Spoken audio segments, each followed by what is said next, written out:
Hey, welcome back. I appreciate you joining. One thing you're going to notice is that I'm wearing the same exact thing as I was wearing last week, and that's simply because I recorded two videos, and this is the night before the NFC Championship game against Green Bay. So I'm a little nervous, but I'm excited and I'm pumped to be recording my. This will be my fifth video that gets published. I think the first week of February.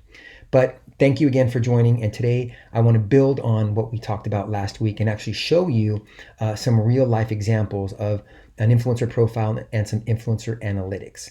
I want to dive right into an analysis that I did looking at influencers within the context of digital transformation. Now, if you work in B2B like I do, you know that's a term that's way overused. Every company in Silicon Valley wants to be associated with this idea or this description of the evolution of business, which is digital transformation. And what we're looking at here is a real influencer profile. And this is an influencer, and his name is Kirk Bourne. It's a real person. And I believe Kirk Bourne is probably the most influential in topics around data science and AI and 5G and etc. He's actually a data scientist by trade. He's an analyst now. And he's a really nice guy. I've talked to him a couple times. But what we're looking at here is kind of a snapshot of who Kirk is. And he's one of the 10 influencers that we found within that context of digital transformation.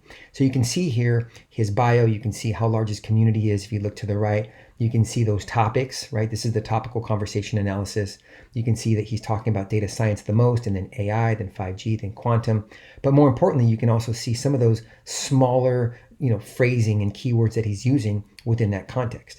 And so, as I said last week, and I think the week before that, and maybe even the week before that, and that is when you can study the language and vernacular of a group of people or an influencer and start using it, then all of a sudden you become that much more relevant. And oh, by the way, these are keywords that you should be bidding on as well if you work in paid search or you work in SEO.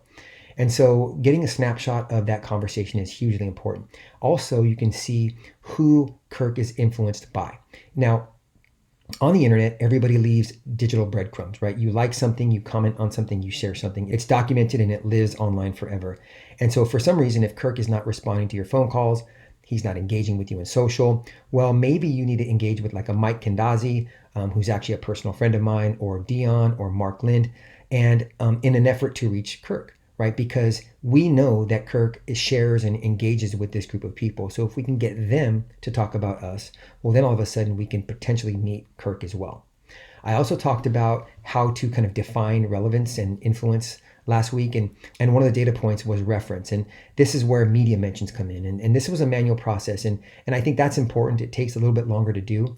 But when you can see a particular influencer who's being mentioned in the media, whether it's them by their name or research that they've facilitated or commissioned, then you can truly see how influential they are, especially when you're looking at publications like a ZDNet, Fortune, Business Insider. These are top tier business and also technology trade publications. Now, I've talked a lot about audience intelligence, and I think that's something that needs to be, its own video or a series of videos, and they will be. But I wanted to validate truly if Kirk was not just influencing other influencers, but is he actually influencing a community or an audience of people? Now, being that I work in B2B, we have an audience panel of about 8,000 IT decision makers. And I ran a filter in that panel to see if he's being mentioned at all or if his research is being mentioned. And over the last 6 months, Kirk Bourne was mentioned almost 200,000 times within a panel of about 8,000 IT decision makers. So Kirk is very influential, and it's important to look at influencers individually, but it's also critical to look at them kind of as an aggregate. And so when we look at all 10 influencers within the digital transformation space, these are the topics that are important to them as a group, right? So they're a little bit different than what we saw with Kirk, because Kirk's data is in here, but it's also with 9 other people. Now, what's interesting here is that you can see that there's a business conversation and there's also a technical conversation.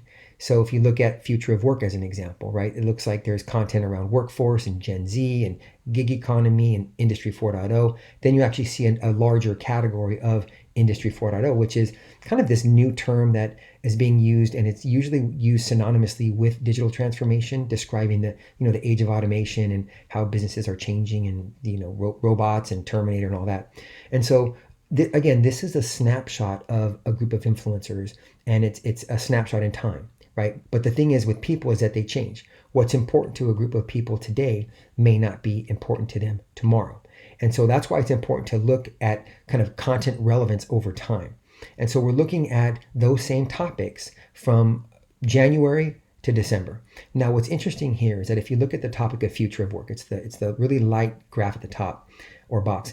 You can see that back in January, it was a large piece of conversation, right? It took up probably 25-30% of the overall conversation within this context. But you can see over time, it's slowly declined. Now in December, it's actually really small. It's what, 10-15%. On the other hand, you can see topics like security or AI or even Industry 4.0. While the majority of the year it's flat, you can see that, for example, Industry 4.0, you can see it's just growing and growing and growing throughout the year. So this is important because now you can use this intelligence to inform your programming, right? We know that these influencers reference Fortune and Harvard Business Review when they're talking about data science. So these are things that can be used internally across all different types of organizations. For marketing, it could be sponsorships. For search and SEO, it could be keywords. And for the PR teams, you're going to want to pitch journalists who write for these platforms. But more importantly, the idea is to get ahead of this. And if you can predict what topics are going to be important tomorrow, then all of a sudden you are that much more relevant to this particular group of people. Now we're looking at data over time, but a real influencer program, you should be monitoring influencers on the daily. That means, what are influencers saying today, and how can my brand join the conversation in a relevant way through content? Thank you for joining today. I hope that this video was valuable to you. I hope I offered some insight that you may not have already known. Have a great week, and I'll see you next time.